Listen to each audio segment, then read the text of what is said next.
नमस्कार मित्रांनो, सुस्वागतम. घरोघरी मातीच्या चुली या मालिकेच्या आजच्या भागामध्ये आता मकरंद हा जानकीला म्हणत असतो, हे बघ जे काही घडले त्याबद्दल मी तुझी माफी मागतो. तेव्हा आता जानकी म्हणते की काय मकरंद, तुला एवढीशी गोष्ट वाटते इतकं सगळं काही घडून गेल्यानंतर सुद्धा. आणि तेवढ्यात मात्र आता सारंग हा ऋषिकेशला म्हणतो की चल दादा मी आता निघतो. त्यावर आता लगेच ऋषिकेश त्याला म्हणतो की थांब, अरे मी तुला सोडवायला येतो. म्हणून ते दोघे जायला निघतात. परंतु जानकी त्या दोघांना थांबवते. तुम्ही दोघंही कुठे जाण्याची गरज नाही. म्हणून सारंग आणि ऋषिकेश आता थांबतात. आणि तसं मकरंदशी बोलण्यापेक्षा आपलं काम खूप महत्त्वाचं आहे असे मात्र जेव्हा जानकी म्हणते तेव्हा मात्र मकरंदला राग येतो. तेव्हा लगेच आता मकरंद म्हणतो की जानकी प्लीज तू माझ्याबरोबर इतकं तोडून वागू नकोस. हे बघ मी चुकलो आहे तर मात्र त्याची शिक्षा तू मला दे. तू वाटेल तसे मला बोल, परंतु ह्या गोष्टीचा जाब मला विचार. परंतु इतकी मोठी शिक्षा मला देऊ नकोस. त्यावर तर जानकी म्हणते की हे बघ मकरंद, सीन क्रिएट करू नको. जे काही झालेलं आहे तर ते सोडून दे आणि आता मात्र आम्हाला आमचं काम करून दे. कारण महत्त्वाच्या एका इव्हेंटबद्दल आम्ही बोलत आहोत आणि त्यात डिस्टर्ब करू नकोस. तेव्हा आता मकरंद म्हणतो की ठीक आहे, तुमचं काम सुरू आहे तर तुम्हाला जर काही मदत लागत असेल तर मी तुम्हाला मदत करतोय. तेव्हा आता जानकी म्हणते की मला मदत नकोय. आणि हे बघ जानकी, मात्र जे काही तुम्हाला डिस्कशन करायचं असेल तर त्यात माझी मदत प्लीज घ्या. तेव्हा आता जानकी त्याला परत म्हणते की एकदा सांगितलं ना, आम्हाला तुझी मदत वगैरे काही नकोय. प्लीज मकरंद तू येथून जा. तेव्हा आता मकरंद म्हणतो की ठीक आहे, पण त्या अगोदर फक्त तू एकदा मला सांग की मकरंद मी तुला माफ केले म्हणून. तेव्हा आता जानकी त्याच्याकडे रागाने पाहते. आता ऋषिकेश आणि सारंग एकमेकांकडे पाहत असतात, नक्की काय झाले असेल. तेव्हा लगेच आता मकरंद म्हणतो की हे बघ जे काही मी वागलो त्याबद्दल खरंच मी तुझी पुन्हा एकदा माफी मागतो, मला माफ कर. पण माझ्याशी तू असं बोलू नकोस. त्यावर आता जानकी म्हणते की काय रे, मी कसं वागतेस? मी एकदा सांगितलं तुला की तुझ्याशी बोलण्याची माझी इच्छा नाही म्हणून, तरी सुद्धा तू इथे जबरदस्ती करत इथेच थांबलेला आहे. मला एकतर तुझ्याशी बोलायचं सुद्धा नाही, त्यामुळे तू इथून जाऊ शकतो. तेव्हा आता मकरंद लगेच जानकीच्या समोर यायला सुरुवात करतो. परंतु आता ऋषिकेश लगेच आता मकरंदला आडवा होतो आणि म्हणतो की मकरंद सर, जानकीने तुम्हाला एकदा सांगितलं की तिला तुमच्याशी बोलायचं नाही म्हणून, तरी सुद्धा तुमचं काय सुरू आहे? जा बरं तुम्ही इथून, निघा इथून. आणि काय तुम्हाला राग आला का? हे बघा मी तुम्हाला प्रेमाने सांगतो, त्यामुळे तुम्ही इथून निघा आता. तेव्हा मकरंद रागाने म्हणतो की हे बघ ऋषिकेश, मला जानकीशी बोलायचं आहे. तेव्हा लगेच तू बाजूला हो. तर आता जानकी लगेच पुढे येते आणि म्हणते की हे बघ तो बाजूला होणार नाही. ऋषिकेशने तुला सांगितलं की तू जा ना इथून, मग जा ना तू इथून, निदान तू आता त्याचं तरी ऐक. तेव्हा मात्र आता ऋषिकेश त्याला म्हणतो की ऐकलंस ना तुम्ही? आणि हे बघा मकरंद सर, तुम्ही आता जेंटलमॅन माणूस आहात आणि जेंटलमॅन माणसाला एकदा सांगितले तर तो ऐकतो, त्यामुळे तुम्ही आता इथून निघा. म्हणून आता तो बाहेरचा रस्ता दाखवतो. तेव्हा आता मकरंद तिला रागाने म्हणतो की जानकी तू खूप मोठी चूक करतेस, पण एक ना एक दिवस तुला तुझी चूक नक्की लक्षात येईल. तेव्हा जानकी तरी सुद्धा त्याच्याकडे रागाने पाहत असते आणि मकरंद रागाने तिथून निघून जातो. तेव्हा जानकी ऋषिकेश एकमेकांकडे पाहतात. त्यानंतर आता इकडे सुमित्रा मात्र वामन शास्त्रींना फोन करते आणि ती त्यांना झालेला प्रकार सांगत असते की मला सांगा, कुठला बाप असं करेल की 10 लाखाची जबाबदारी आपल्या मुलावर टाकेल? आणि मी त्यांना विचारायला गेले तर उलट ते मलाच म्हणतात की ऋषिकेशच्या पायावर अशी जबाबदारी टाकली नाही तर मात्र त्याशिवाय तो जबाबदार नाही होणार. आणि इतके हट्टी आहेत ते, माझं अजिबात ऐकून घेत नाही. तेव्हा आता आजी मात्र चोरून सुमित्राचं बोलणं ऐकत असते. ते एक हट्टी तर ऋषिकेश 7 हट्टी. मी त्याला कितीही विनवले तरी सुद्धा तो सुद्धा माझं ऐकून घेत नाही. किती वेळेस सांगितलं की घरी ये बाबा तू, परंतु ऐकायला तयार कुठे. दोघांमधून मला खरंच खूप त्रास होतोय. मग वामन शास्त्री तुम्हीच काहीतरी या अडचणीतून मला मार्ग काढा, मला मार्ग दाखवा. आता आजी चोरून ऐकतच असते. आता मात्र सुमित्रा ही फोनवर बोलत असताना आजी लगेच समोर येते आणि म्हणते की खरी अडचण ती मुलगी आहे, ती जानकी. तर सुमित्रा म्हणते की आई अगं काय बोलतेस? तेव्हा आता आजी म्हणते की तू सासरी भावांना हे सांग की ती मुलगी आहे ना जानकी, ती तिथे ऋषिकेश सोबत राहते. जेव्हा ते गोडाऊन जळाले तेव्हा ती मुलगी सुद्धा तेथेच होती, तिनेच काहीतरी केलं असणार. तेव्हा आता सुमित्रा रागाने म्हणते की हे बघ आई, मी त्यांच्याशी बोलते, त्यामुळे तू उगाच मध्ये मध्ये बोलू नकोस. तेव्हा सुमित्रा गुरुजींना सांगायला सुरुवात करते की गुरुजी एक मुलगी आहे आणि काय सांगू, डोक्याला तापच आहे नुसता. हल्ली मात्र आमच्या ऋषिकेश सोबत राहते. ऐकावं तर खरंच नवलच आहे. तुम्ही सांगा बरं, असं लग्नाच्या अगोदर कोण कुणाबरोबर राहतं का? तर वामन शास्त्री तिचं नाव विचारतात. तेव्हा आता सुमित्रा नाव आठवत असते. नाव काय बरं असेल? आणि तेवढ्यात आजी म्हणते की अगं जानकी आहे तिचं नाव. तेव्हा सुमित्रा आजीला शांत राहायला सांगून तिचं नाव जानकी आहे असं वामन शास्त्रींना सांगते. तेव्हा आता ते कुंडली मागतात. तेव्हा आता सुमित्रा म्हणते की नाही, कारण तिचं घरदार काहीच माहिती नाही, मग तिची कुंडली मी तुम्हाला कुठून देणार. आणि हे बघा गुरुजी, माझा ऋषिकेश कसा साधा मुलगा आहे हे तुम्हाला माहितीच आहे. नक्की त्या मुलीनेच काहीतरी त्याला केलं असेल, म्हणूनच तो तिच्यासोबत राहतो. तुम्ही नक्की काहीतरी उपाय सांगा, यातून काहीतरी करा, मार्ग दाखवा. तुम्ही जे काही म्हणताल ते मी करायला तयार आहे. तेव्हा आता गुरुजी काहीतरी सांगतात. गुरुजींनी सुमित्राला पंढरपूरला जायला सांगितलेलं असतं. तेव्हा आता फोन ठेवते. सुमित्रा म्हणते की जाते जाते. आता हे ऐकून आजी तिला विचारते की काय ग सुमित्रा, तू पंढरपूरला निघालीस? तेव्हा मात्र आता सुमित्रा म्हणते की हो अगं, वामनशास्त्री म्हणाले की पंढरपूरला जा आणि विठोबाचं दर्शन घ्या, त्याच्या पायावर तुळशी पत्र वाहा आणि विठुरायाकडे प्रार्थना कर की ऋषिकेशला घरी येण्याची सद्बुद्धी दे म्हणून. तेव्हा आता लगेच सुमित्रा आपली बॅग वगैरे भरायला घेते. त्यावर आता आजी म्हणते की ठीक आहे, मी सुद्धा तुझ्या सोबत येते, तू माझी सुद्धा बॅग भरायला घे. सुमित्रा म्हणते की अगं तू कुठे येतीस, तू नको येऊ. तेव्हा आता आजी म्हणते की अगं मग काय, जेथे तू तेथे मी. सुमित्रा म्हणते की काही गरज नाही, मी एकटी जाईल. आजी म्हणते की अगं कसं आहे की मी सुद्धा आता विठोबाला ऋषिकेशसाठी प्रार्थना करते ग. तेव्हा आता सुमित्रा म्हणते की काय ग, तू प्रार्थना करणार आईस? अगं ऋषिकेशसाठी, एरवी तर तू त्याच्यासाठी बोटं मोडत असते. काही गरज नाही, मी एकटी जाते आणि माझ्या ऋषिकेशला घरी आणण्यासाठी मी वाटेल ते करायला तयार आहे, असे आता सुमित्रा म्हणते. त्यानंतर आता इकडे दुसरीकडे जानकी आणि ऋषिकेश स्वयंपाकाची तयारी करतात. आता जे काही भाज्या निवडायच्या आता सांगितलेल्या असतात, लसूण वगैरे सोलण्याचा सर्व काही ऋषिकेश ते काम करून पूर्ण होतं. जानकीचं काही लक्ष नसतं, तिच्या डोक्यात विचार असतात. तेव्हा आता ऋषिकेश तिच्याकडे पाहतो. तेव्हा जानकीला सारखे आता मकरंच्या घरातील जे काही भिंतीवर ते फोटो वगैरे आहे ते सगळं काही तिला आठवत असतं आणि तेच विचार डोक्यासमोर येतात. तेव्हा आता जानकी जे काही आता भाजी वगैरे कापत असते त्याकडे काही तिचं लक्ष नसते.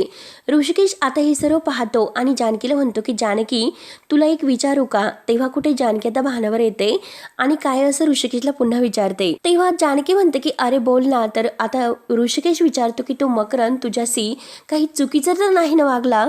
तेव्हा आता ऋषिकेश परत म्हणतो की मी तुला फोर्स नाही करत, परंतु जर तुला वाटलं तुझं मन माझ्याजवळ मोकळं करावं तर हक्काने तू नक्की जे काही आहे ते सर्व मला सांग.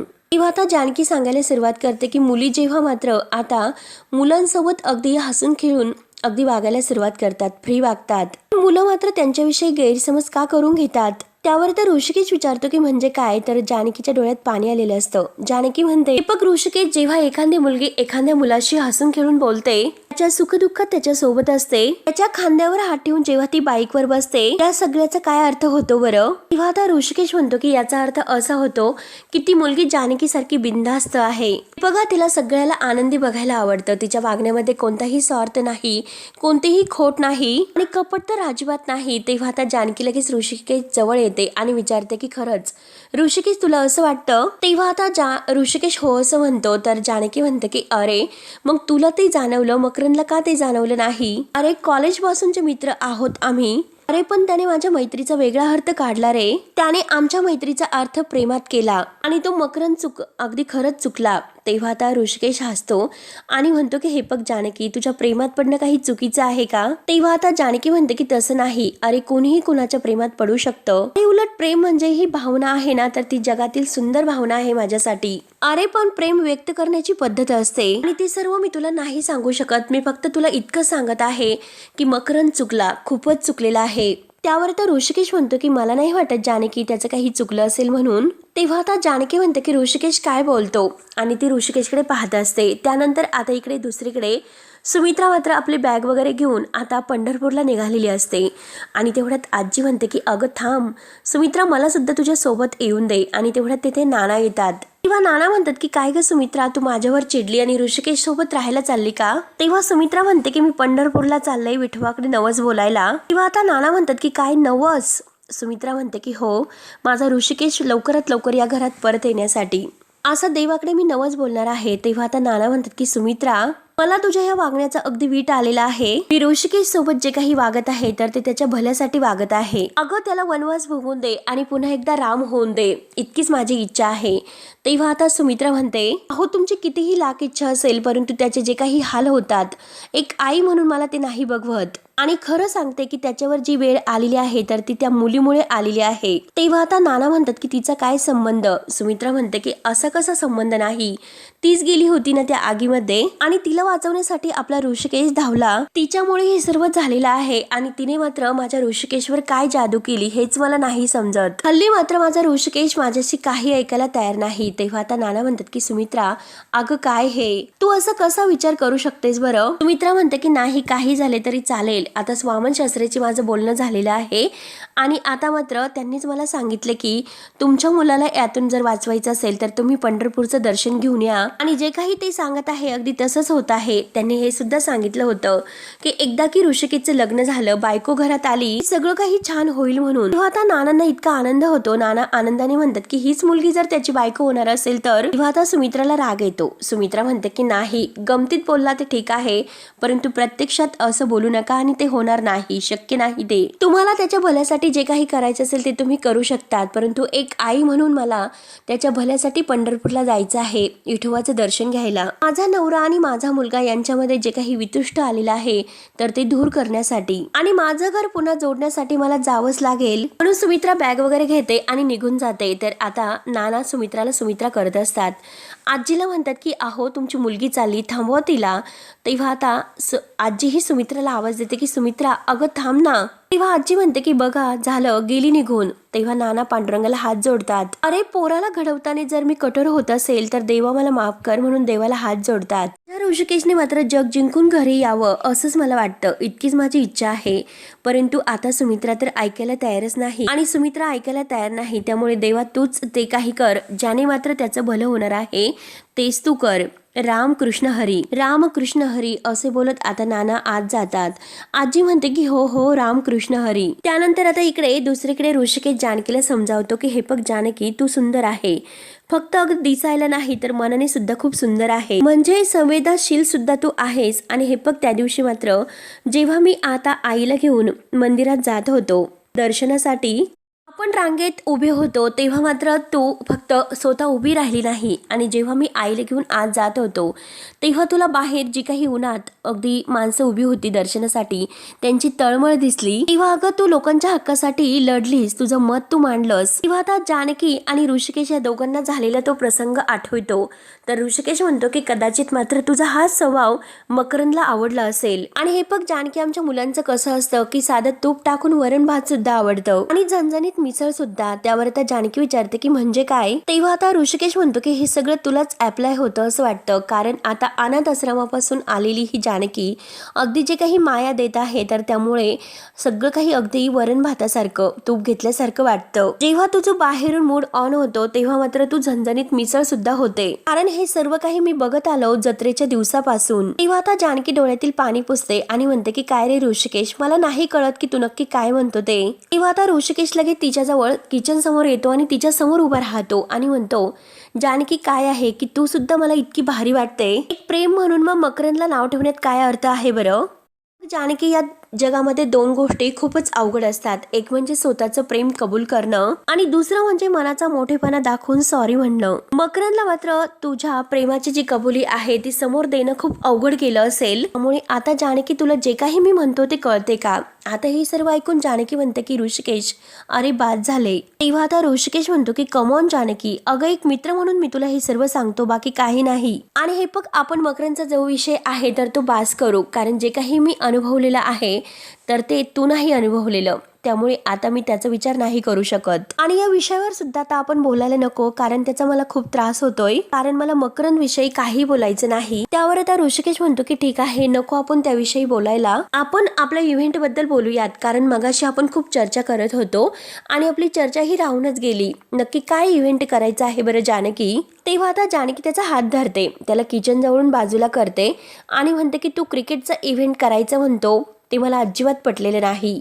ऋषिकेश विचारतो की अगं जानकी मग असं काय इव्हेंट करायचा. तेव्हा आता जानकी वैतागून म्हणते की अगोदर आपण पुलाव करूयात आणि परत डोक्याला हात लावून म्हणते की अरे देवा, अरे मी तुला सांगेल सांगेल म्हणून आता विसरूनच गेले, एक खूप मोठा प्रॉब्लेम झाला अरे आपण पुलाव करतोय, अरे तांदूळ संपलेले आहे, तांदूळ कुठे आहे घरामध्ये. तेव्हा आता ऋषिकेश म्हणतो की एवढंच, थांब मी घेऊन येतो लगेच. तेव्हा आता ऋषिकेश जायला निघतो, पण जानकी म्हणते की अरे मी सुद्धा येते, कारण मला एकटीला घरात नाही थांबवत. तेव्हा आता ऋषिकेश म्हणतो की ठीक आहे चल, म्हणून दोघेही आता तांदूळ आणायला जातात. त्यानंतर आता इकडे दुसरीकडे आता हे सगळेजण पोहे खात असतात. आजी म्हणते की छान झालेत ना, आणि नानासाहेबांना वाटते मी नानासाहेब आलेत ना. तेव्हा सारंग म्हणतो की आजी अगं तुला जमणार आहे का, तू काय करशील, तू काम वाढून ठेवशील आणखीन. तेव्हा आता आजी सारंगवर ओरडते, अरे मला शिकवतोस, मी तुला बदडून काढेल हे लक्षात ठेव. लगेच सारंग म्हणतो की अगं मी जोक केला, आय एम जोकिंग. तेव्हा आजी म्हणते की हो का, जोकिंग, अरे तुझ्या वयाची आहे का मी, म्हणून सारंगला अगदी बदडून काढते. सौमित्राला खूप हसायला येतं. अगं आजी मी चुकलो, परंतु माझं काम हलकं व्हावं म्हणून मी तुला वाढतो असे म्हणालो. म्हणून तो नानांना आता पोहे वाढतो आणि आजीशी बोलत असतो. तेव्हा नाना अगदी गप्प दिसतात, म्हणून सौमित्र विचारतो की नाना काय झालं, तुम्ही इतके गप्प का आहात. तेव्हा आता नाना म्हणतात की अरे पोह्यावर शेव आणि लिंबाची फोड नसली तरी ते सगळं काही चालते, परंतु सोबत मात्र आता चवीला तुझ्या आईची बडबड हवी असते. म्हणून नानांना सुमित्राची आठवण येते. तर तेव्हा सौमित्र आता म्हणतो की काय तुम्ही चक्क आईला मिस करतात. नाना म्हणतात की हो. आता आजी आणि सारंग दोघांना सुद्धा गालातल्या गालात खूप हसू येतं. तेव्हा नाना म्हणतात की अरे आमचं असंच आहे, एकमेकांच्या समोर असल्यानंतर आम्ही आता खायला उठतो, एकमेकावर तुटून पडतो, पण एकमेकांपासून जेव्हा दूर जाऊ तर सारंग लगेच म्हणतो की एकमेकांची आठवण येते ना. तेव्हा नाना म्हणतात की घराला घरपण मात्र एक बाईच देत असते. सारंग म्हणतो की अहो नाना पण तुम्ही टेन्शन घेऊ नका, दादासाठी साकडं घालायला आई पंढरपूरला गेलेली आहे विठोबाच्या दर्शनाला, आणि ती लवकरात लवकर येईल, तुम्ही खा बरं. तेव्हा आता नाना म्हणतात की येईल रे, परंतु खरंच अगोदरच जीवाला घोर लागलेला आहे. एकतर तुमचा ऋषिकेश दादा बाहेर राहतो आणि नक्की तो काय उद्योग करतो हे कळायला मार्ग नाही. त्याची आठवण आल्यानंतर घशाखाली घास उतरत नाही, मला त्याची आठवण येते. त्यावर आता सारंग म्हणतो की नाना तुम्हीच दादाशी भांडलात ना, तुम्हीच त्याला घराच्या बाहेर काढलं आणि आता तुम्हाला त्रास होतो का. किंवा आता नाना म्हणतात की मला मजा वाटते का आता त्याच्याशी भांडायला. अरे ऋषिकेशने त्याच्या पायावर उभं राहायला नको का. अरे तुमच्या तिघांच्या भल्याचाच विचार माझ्या डोक्यामध्ये चालू असतो. अरे ऋषिकेशने त्या पाटलाला 10 लाख रुपये देण्याची जरी जबाबदारी स्वीकारली असेल, पण ते सगळे पैसे तू जमा कसे करणार आहे याचे टेन्शन तर मला येतेच ना. नक्की तू काय करणार आहे, त्याला पैसे जमवता येतील का, असे कितीतरी विचार माझ्या डोक्यामध्ये सुरू असतात. तेव्हा आता सौमित्र म्हणतो की नाना तुम्ही काय बोलतात, अहो 10 लाख रुपये, आता दादा इतके पैसे कुठून देणार आहेत बरं. 10 लाख छोटी अमाऊंट थोडीच आहे. तेव्हा आता नाना म्हणतात की अरे त्याची चिंता काळजी मला वाटते. तेव्हा आता आजी म्हणते की तुमच्या पोराचा काही नेम नाही, जर त्याला पैसे एकत्र जमवता नाही आले तर काही त्याने चोऱ्या माऱ्या केल्या तर काय करणार आपण. तेव्हा नानांना आजीचा राग येतो. नाना जोरात आता आजीवर ओरडतात की सासूबाई. तेव्हा आता आजी लगेच टणकणी उठते आणि घाबरते. तेव्हा आता नाना म्हणतात की तो रणदिवे आहे, तो कष्ट करेल आणि पैसे जमवेल, इतका विश्वास मला त्याच्यावर आहे. आणि हे बघा मागे त्याच्याकडून काही जरी चुका झाल्या असतील, पण आता यावेळेस मात्र तो सुधारेल अशी मला पूर्ण खात्री आहे. आणि हे बघा, आणि पहिल्यापासून तो जबाबदार होताच, कारण कसं आहे की एखाद्या अवजाराला मात्र ठेवून गंज चढत चालतो आणि नंतर ते कामातून जातं. असं काही ऋषिकेशचं झालं होतं. आईच्या लाडापुढे मात्र तो पूर्णपणे वेडा झाला होता, सगळं काही विसरून गेला होता. त्यामुळे मला आता असं वाटतंय तो आता काहीतरी करून दाखवेल, परंतु लबाडी मात्र तो कधीही नाही करणार. जिद्दीने मात्र तो 10 लाख रुपये जमून आणेलच, बघा तुम्ही. त्यानंतर आता इकडे दुसरीकडे मकरंदला मात्र जो काही आता ऋषिकेशने त्याला तेथून जायला सांगितलेले असते की जानकी तुम्हाला एकदा प्रेमाने सांगते, त्यामुळे तुम्ही सुद्धा आता इथून चालते व्हा. हे सगळे क्षण त्याला आठवून खूप टेन्शन येते. तेव्हा आता तो इतका भडकलेला असतो की बाद झालं ऋषिकेश, तू तर सारखा माझ्या आणि जानकीच्या मध्ये येत असतो. माझ्या आणि जानकीच्या मध्ये तू भिंत बनून आलेला आहे, त्यामुळे तुझा बंदोबस्त करणं हे मला कायमचं अगदी गरजेचंच आहे. ऋषिकेशला आपल्यातून कायमचं बाजूला करणं हे खूप गरजेचं आहे आता. म्हणून तो आपल्या टेबलच्या ड्रॉवर मधून आता पिस्तूल घेतो आणि पिस्तूल घेऊन तो ऋषिकेशला मारायला येतो. त्यानंतर आता इकडे दुसरीकडे ऋषिकेश आणि जानकी तांदूळ आणण्यासाठी आता बाजारात निघालेले असतात. जानकीने मात्र ऋषिकेशचा हात धरलेला असतो आणि मस्त ते दोघे गप्पा करत जात असतात. आणि तेवढ्यात मात्र आता लगेच मकरंद समोरून येतो आणि समोरून आल्यानंतर ऋषिकेशवर पिस्तूल रोखतो आणि ऋषिकेश असं जोरात ओरडतो. तेव्हा आता जानकी लगेच आता आडवी होते आणि जे काही तो गोळी उडवतो तर ती गोळी जानकीला लागते. आता ऋषिकेश धावतच जानकी असे म्हणतो आणि तेवढ्यात मात्र आता मकरंदचं हे स्वप्न असतं. त्याला असं वाटतं ऋषिकेशला जर मी मारायला गेलो तर जानकीला जर गोळी लागली तर कसं होईल असे त्याला स्वप्नामध्ये दिसते आणि जोरात तो जानकी म्हणून ओरडतो. तेव्हा तो पूर्णपणे घाबरून जातो आणि नाही जानकीचा जीव माझ्या हातून नाही, हे नाही होऊ शकत. त्यामुळे आता मी एक काम करू शकतो, मी माझा जीव घेऊ शकतो कारण जानकी माझ्या आयुष्यात नाही. त्यामुळे आता ही जगून तरी काय उपयोग, माझ्या आयुष्याचा काय उपयोग. त्यामुळे मी आता माझ्या डोक्यामध्ये ही गोळी मारून घेतो आणि स्वतःला एकदाचं कायमचं संपून टाकतो असे आता तो ठरवितो. तेव्हा मात्र आता तो डोक्याला पिस्तूल लावून म्हणतो की जानकी, या जन्मात मी तुला नाही मिळू शकलो परंतु पुढच्या जन्मात मात्र मी तुला नक्की मिळवेल. म्हणून त्याने आपल्या डोक्यात गोळी मारण्यासाठी बंदूक ही डोक्याला लावलेली असते